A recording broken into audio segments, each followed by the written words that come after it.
تمہارا ایمان کتنا ہے؟ قرآن سے بھی میں عرض کروں گا اور احادیث بھی آپ کے سامنے ذکر کرتا ہوں. اپنے ایمان کو چیک کرو. ایک ٹیمپریچر کتنا ہے، ایک تھرمامیٹر آپ کے سامنے رکھتے ہیں، اس آلے کے ذریعے سے آپ اپنے آپ کو آزما کر کے دیکھیں اب ہمارا ایمان کتنا ہے. پہلی بات تو یہ ہے کہ قرآن کہتا ہے انما المؤمنون الذین اذا ذکر اللہ وجلت قلوبهم وَإِذَا تُلِيَتْ عَلَيْهِمْ آيَاتُهُ زَادَتْهُمْ إِيمَانًا وَعَلَىٰ رَبِّهِمْ يَتَوَكَّلُونَ.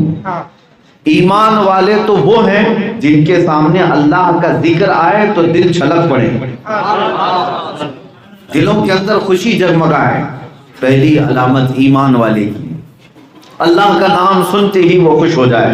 وَجِلَتْ قُلُوبُهُمْ، دل مچل جانا چاہیے. وَإِذَا تُلِيَتْ عَلَيْهِمْ آيَاتُهُ زَادَتْهُمْ إِيمَانًا، اور جب ان کے پاس اللہ کی آیتیں تلاوت کی جائیں تو ایمان اور بڑھ جاتا ہے. قرآن کی آیتیں ان کے سامنے تلاوت کی جائیں تو ایمان میں اضافہ ہو جاتا ہے، بڑھ جاتا ہے. یہ دوسری علامت.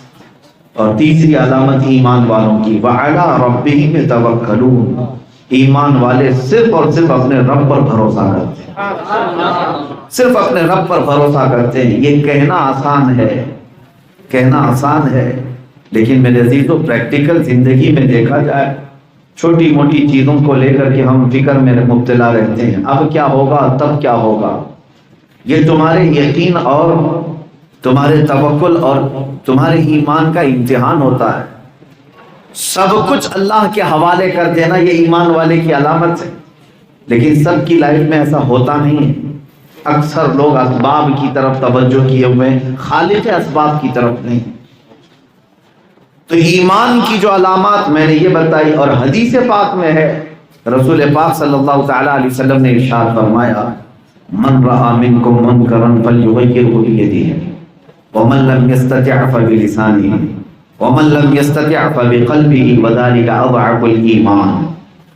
جب تم میں سے کوئی کسی برائی کو دیکھے تو اپنے ہاتھ سے روکو، اور اگر ہاتھ سے روکنے کی طاقت نہیں ہے تو زبان سے روکو، اور زبان سے بھی نہیں روک سکتے تو دل میں برا جانو.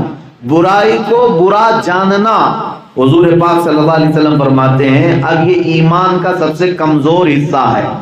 اب اپنے آپ کو چیک کرو کہ ہمارے پاس کون سا حصہ باقی ہے. برائی کو دیکھ کر کے ہاتھ سے روکتے تو ایمان کا اعلیٰ حصہ ہے، زبان سے روکنے کی طاقت ہے تو اوسط درجہ ہے، اور صرف دل میں برا جانتے ہیں تب بھی ایمان ہے لیکن کمزور ہے. اور جو برائی کو برائی ہی نہیں سمجھتا تو پھر اس کا ایمان کہاں ہے، اس کا ایمان کہاں ہے. تو یہ ایمان کو چیک کرنے کے دو ٹیمپریچر میں نے آپ کے سامنے رکھے، ایک قرآن سے اور ایک حدیث پاک سے. لیکن کل ملا کر کے میں آپ کو بتاؤں ایمان کا لب لباب خلاصہ کیا ہے. ایک حدیث میں سب جمع کر دیا میرے مصطفیٰ نے. رسول پاک صلی اللہ علیہ وسلم ارشاد فرماتے ہیں لا یؤمن احدکم حتی یکون ہواہ تبعا لما جئت به. تم میں سے اس وقت تک کوئی مومن پکا نہیں ہو سکتا جب تک کہ وہ اپنی ساری خواہشات میری مرضی کے مطابق نہیں کرتا. پتہ چلا کہ مرضی مصطفیٰ کے مطابق جینا ہی ایمان ہے، اپنی طبیعت نہیں، اپنی مرضی نہیں. جو یہ کہتا ہے کہ میری لائف میں مجھے انجوائے کرنے دیا جائے وہ جھوٹا ہے. ایمان اس کا نام ہے کہ ہماری خواہشیں نہ چلیں، میرے مصطفیٰ کی رضا چلے ہر چیز میں.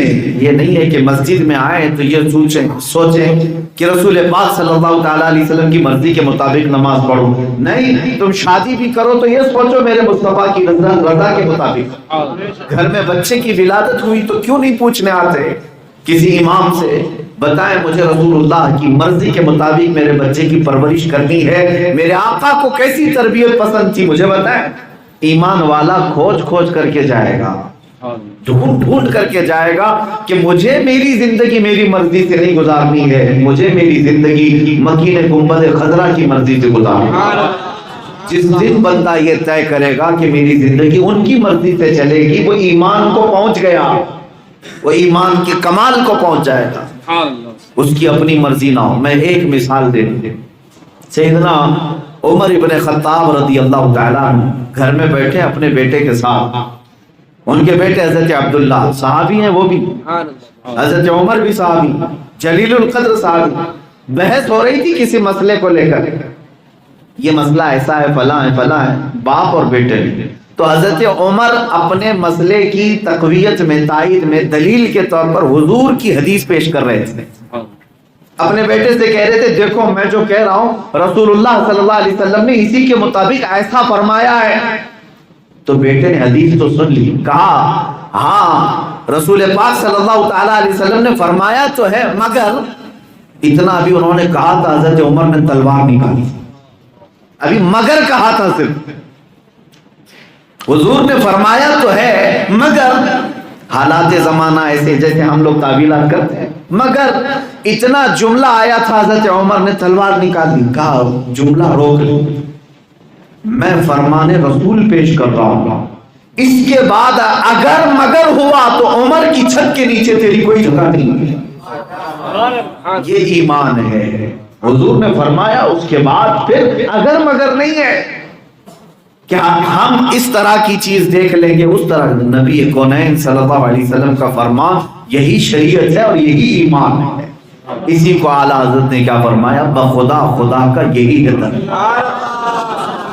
بخدا خدا کا یہی ہے در، نہیں اور کوئی مفر مقر. جو وہاں سے ہو یہی آ کے ہو، جو یہاں نہیں تو وہاں نہیں. نبی پاک صلی اللہ تعالی، اسی کو اقبال نے کہا بمصطفیٰ برساں خیش یہ دی ہماؤ، اپنے آپ کو رسول اللہ کے قدموں تک پہنچا دو، یہی دین ہے.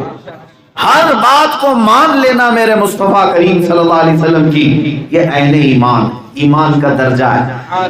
وہ حضرت عمر جن کی ابھی بات میں نے عرض کیا، ان کو اتنا ایمان میں پختگی کا معاملہ جو آیا، وہ کہتے ہیں مجھے یہ ایمان جو ملا وہ ابو بکر صدیق سے ملا. وہ کیسے؟ میرے عزیزو ایک بات میں آپ کو بتا دیتا ہوں، یہ حضرت عمر کا ایمان تھا. کیا حضور کی حدیث کے بعد اگر مگر بھی برداشت نہیں کرتے، لیکن ایک حالت ایسی آئی تھی، صلح حدیبیہ کا موقع ہے، یعنی حضور پاک صلی اللہ علیہ وسلم تقریباً 1400 صحابہ کو لے کر عمرہ کے لیے نکلے تھے. مکہ والوں نے راستہ روک دیا 35 کلومیٹر باہر. حدیبیہ ایک مقام ہے، اس وقت مکہ والے غلبے میں تھے، دشمنی میں. انہوں نے کہا ہم عمرہ کرنے نہیں دیں گے کسی کو. سب احرام کی حالت میں آئے تھے مدینے سے، اب احرام کھولنے پر مجبور کرنے لگے مکہ والے. جنگ کی سی حالت آ گئی، لیکن حالت احرام میں جنگ کیسے؟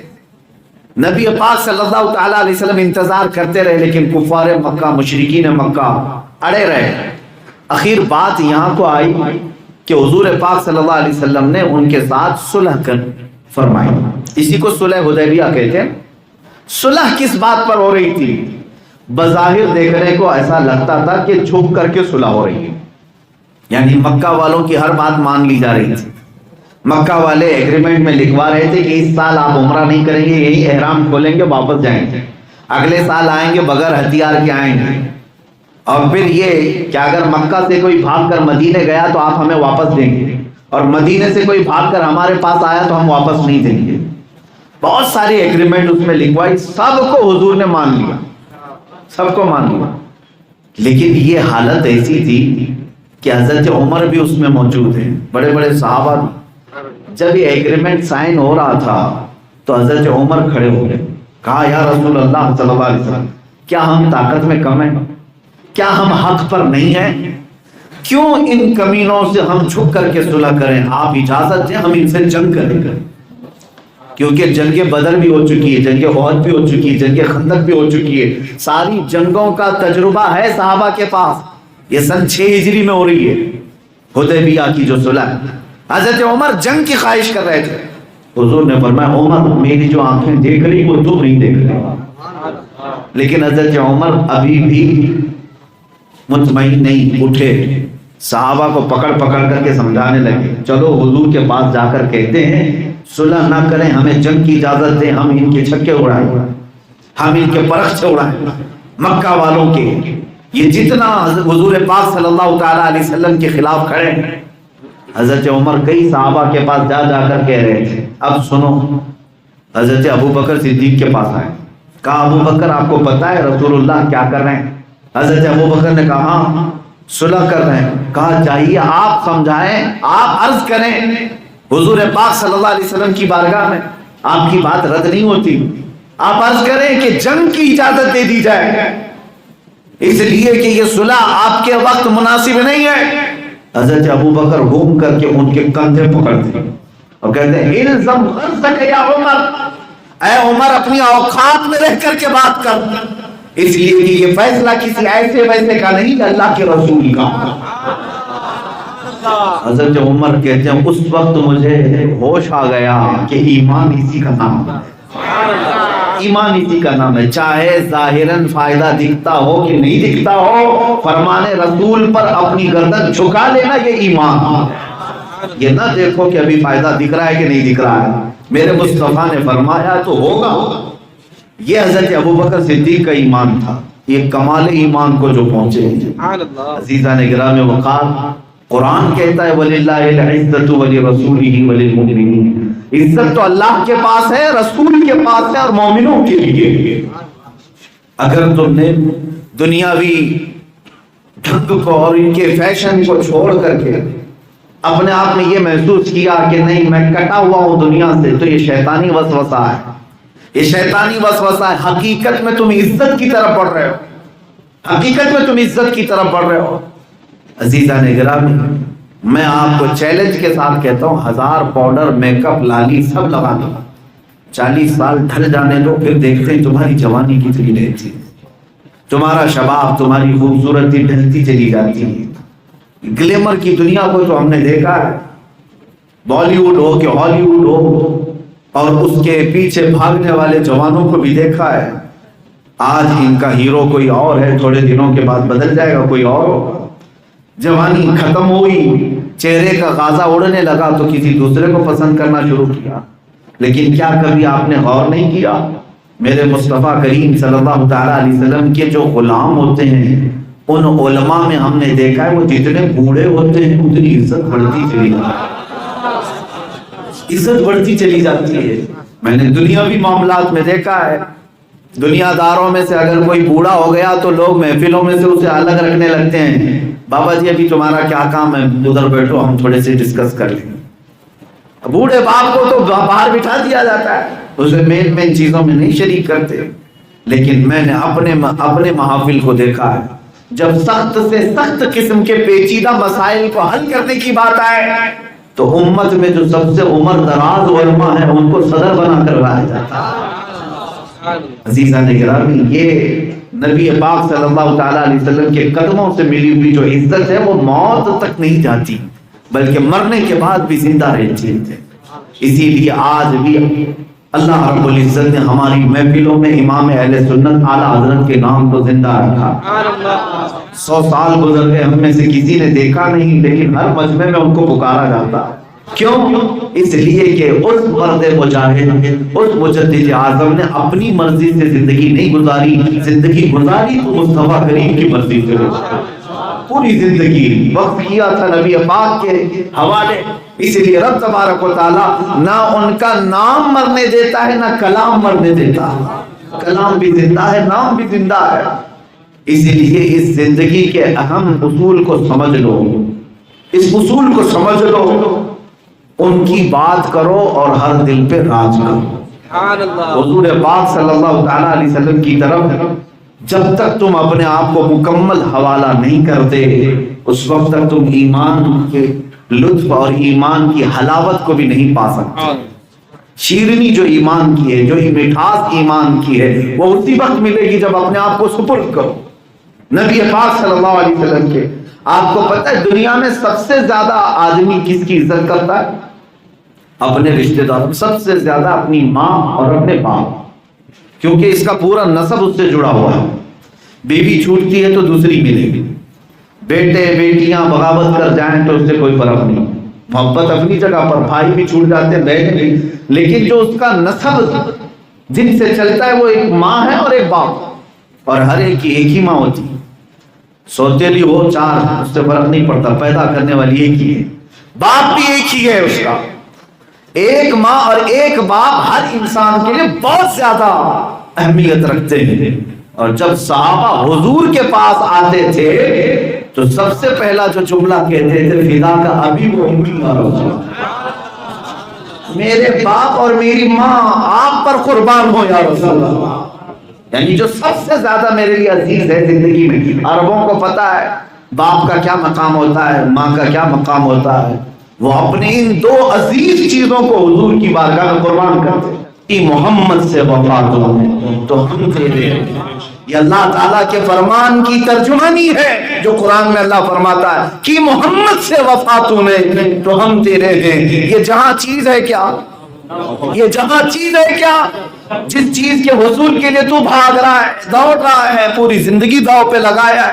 تجھے سیاست چاہیے، تجھے حکومت چاہیے، تجھے تخت چاہیے، تجھے تاج چاہیے، تجھے دولت چاہیے، تجھے عزت چاہیے. ارے یہ جہاں چیز ہے کیا، لوح و قلم تیرے، لوح تیرے ہیں. حضور پاک سے وفا کر، اللہ تیرے لیے کائنات مسخر کر کے رکھے گا. دنیا تیرے قدموں میں جھک کر کے آئے گی. اٹھو قوت عشق سے ہر بست کو بالا کر دو، دہر میں نام محمد سے اجالا کر دو. وآخر دعوانا الحمدللہ رب العالمین.